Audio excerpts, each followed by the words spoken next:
And the world must hear our voices. The world must hear our songs. The world must hear the truth as we keep marching on. We never can rest silent beneath the rocket's roar.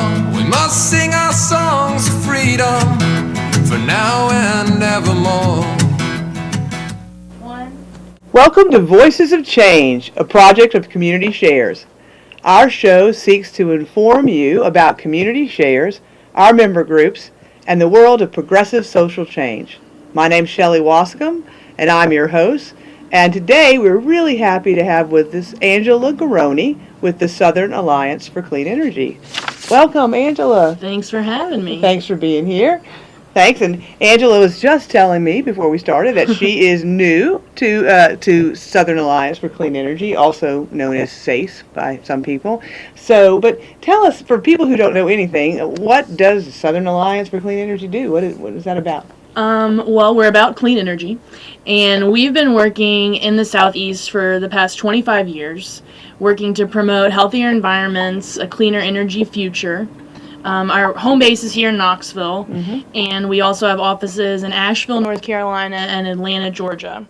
Wow. So, okay, clean energy. I mean, that's something, you hear a lot about clean energy. What is clean energy? What's dirty energy? What does that mean? When we say clean energy, we mean energy generation that has a small, if not minimal, impact on the environment. So think of renewable energy like solar panels, wind energy, geothermal heat, even tidal power can be harnessed. Dirtier energy we think of as ones that have negative impacts on the environment. So that would be like coal-fired power generation or nuclear power generation. Mm-hmm. And what specifically do you do with SACE? So I am the new Southeast Energy Research Associate, and so I work specifically on tracking TVA's coal plants. SACE, because of its base here in Knoxville, has been the longest standing watchdog of the Tennessee Valley Authority utility, and currently they have 11 coal plants operating both in Tennessee, Alabama, and Kentucky. So my job is to track the permitting processes and the operation of those coal plants to ensure that TVA is doing everything possible to retire their older, dirtier coal plants, to upgrade coal plants to the modern pollution controls that reduce the harmful pollutants that come out of the stacks, like sulfur dioxide, nitrogen dioxide, carbon dioxide, and other known carcinogens. What people don't realize about coal plants is that when you live around them and you breathe in this air quality, and even when it gets into the higher air streams and is carried over to even like the Great Smoky National Park, is that the health effects over time can be deadly. It can be premature death, asthma, respiratory disease, just a litany of bad health effects from coal. And that, you will hear, and I mean, you know this, and everybody, I'm sure, knows this, that, everybody puts their own spin on everything. But, I mean, I've seen bumper stickers that say that coal is clean energy. So why, what would you say when somebody says, oh, but coal is clean energy? And I don't even know what they mean when they say that. Right, but, neither do we, really. Yeah. There's this concept of clean coal that the supporters of coal have been trying to push because obviously where their interests lie, they don't want coal to stop being a major part of our energy infrastructure. But they're really talking about minimizing, to a small degree, the impacts of coal, but never cleaning it to the idea of what clean energy is, like solar power or wind energy, where really you don't have the negative effects of cancer or asthma or even water pollution. We here in Knoxville are sadly very familiar with coal ash, which is another big problem associated with coal plants. It's a byproduct of coal. It's stored in these huge coal ash impoundments that are not currently regulated by the federal government at all. Wow. And so we see disasters like the 2009 Kingston coal ash spill, where 1.1 billion gallons of coal spilled all over people's homes and property, and luckily no one lost their lives, but in the past coal ash spills have caused fatalities. And that is another sometimes unseen, unfortunately for Kingston, very seen Yeah. byproduct of coal. And I mean, so I think people are getting more familiar with the extraction of coal and the Right. problems that causes. But what SACE is working on as well is that it's not just the extraction. There's a lot more pieces, it sounds like, than, it's from the ash and to the actual burning of coal that cause a lot of problems. Oh, definitely. Yeah, there's been a lot of focus on mountaintop removal and other, you read about these coal mine disasters where people lose their lives. And that has gotten a lot of press, and what we try to focus on is the back end. So the generation, the hidden impacts of poor air quality, and the coal ash impoundments. I mean, there's 1,000 of these across the nation. Like I said, they're not regulated. Some of them aren't lined, which means that as we're talking, they're leaking into the water supply, and people are drinking that and swimming in it and eating fish out of it, and it's not good. And we're trying to bring that more into the forefront so people are really aware of what coal means. Coal has been very important to the progress of America, obviously, and we don't dispel that. But it's time, now that we have the resources and the know-how, to move to a cleaner energy future. Well, let's jump ahead then. Let's talk about clean energy for a second. Is it really feasible? I mean, is there clean energy that's even available to us locally? Oh, definitely. Actually, at SACE, we don't just talk the talk, we walk the walk. Our Knoxville office is currently, we've moved offices so that we could have a retrofitted facility. So we have energy efficiency measures, which is kind of like free energy, because you're actually saving on the front end the amount of energy you use, so we don't even have to worry about where that energy comes from, whether it's dirty or clean or what have you. So that's increasing insulation, making sure that you're not losing your heat and air out of leaky windows. And then we also have installed solar tubes, which basically just bring in natural light into our building. They're a little more higher tech than your sun roof, but it's this general idea. And then we also have solar panel, a solar panel that powers our office and has allowed us to save. We have solar panels and geothermal water heat pumps. So I think we save about $5,000 yearly on energy bills because we're self-sufficient and we're not losing energy because we've increased the efficiency of the energy we do use. And most of this renewable energy is becoming more competitive with coal. I mean, as the price of coal will rise as we have less of it and stricter environmental regulations are put in place, so that, like I said, these older coal plants are forced to retrofit, which will end up in the ratepayers' pocket, coming out of the ratepayers' pocket.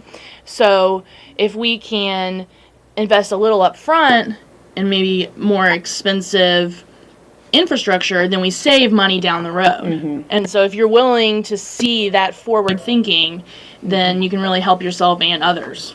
So then people can, it sounds like there's two ways. So individuals could do things to their own home. So you could put in solar panels and some other, Definitely. geothermal. And then what about sort of at a larger level, what can people do to sort of promote or help make sure there's clean energy like wind and sun that's not just what I do in my home, but broader? Well, a lot of utilities, and TVA is actually one of the leaders in this, have an option with TVA. It's called the Green Power Switch, where you pay a certain amount of money monthly. I think for TVA it's $4 blocks a month, and the blocks are a certain amount of kilowatt power, and you can pick how much you want to buy. And by investing in that and showing TVA that you want to participate in that green power switch, as more and more people across the country do that at different utilities, it's sending a message by voting with your dollar that we will pay a little extra for this power. And we care about where it comes from, and we care about the environment and our own health and our children's health enough to where, sure, I'll spend a little extra money each month and get this progress moving nationwide. And what kind of energy is there like that was being used right now around here? I mean, I do know that there is wind power. There's solar installations. Actually, I'm from Memphis, and last time I drove there, I passed the West Tennessee Solar Farm right outside Jackson. And there are other projects located all around the Southeast. You know, like I said, we have projects down in Florida, we have people working in Georgia and Alabama, so each state slowly but surely is putting in the work and the infrastructure to move away from the dirtier, what will end up being more expensive forms of energy generation. And I do know, because I've seen driving to Oak Ridge before, that you can see some large windmills. They don't look like the windmills that I'm used to from my childhood. Wind turbines, I think they call them. Wind turbines now. But and I know you can see those. I don't know if people have ever driven to Oak Ridge, but you can, on a clear day, you can really see those. And I know there's more and more of those. And wind power seems like a really good way to also generate energy. Definitely. I mean, and the best thing about renewable energies is you can really blend the technologies. So let's say it's not sunny one day and it's windy that day. So then you can use the wind energy on that day. And on the days when it's a little stiller but it's hot, which we have plenty of those in the summer, then you can use the solar energy. So really it's about all of it working together, and then to take the steps on the front end on the energy efficiency to make sure that you're not wasting energy to begin with. Well, I would like to take another show sometime and go out to your office actually and maybe film and show everybody, you know, exactly what y'all have done and what they might be able to do.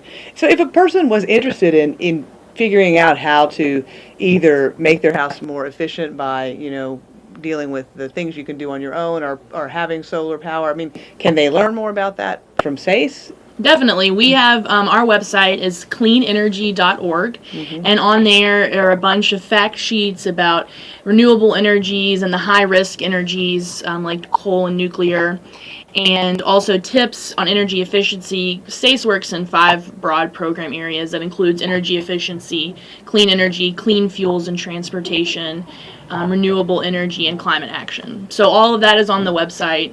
Oh, great. And tell me the website again. It's cleanenergy.org. Okay. And if people wanted to get more involved with SACE, I mean, are there room like for volunteers, things like that? Definitely. You can become a member.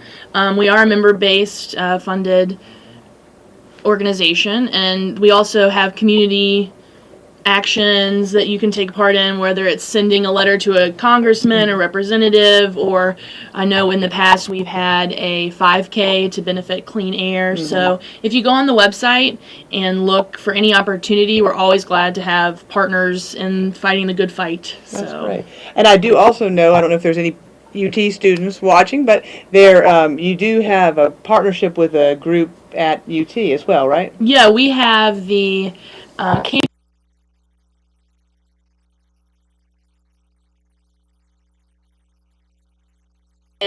but if you go to the website, I'm sure it'll say. But yeah, we do have people working with campuses all over Tennessee, and we have interns from UT, you know, all the time. I'm thinking about hiring one myself now that I'm settled in. So definitely, I mean, I think this is a young person's movement, because we're the ones in the end when climate change really starts going and coal runs out that are going to have to start coming up with real solutions.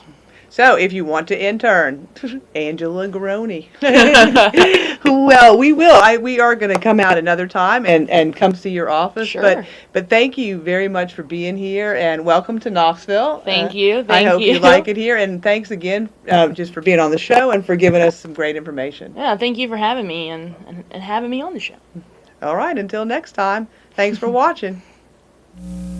And the world must hear our voices. The world must hear our songs. The world must hear the truth as we keep marching on. We never can rest silent beneath the rocket's roar. We must sing our song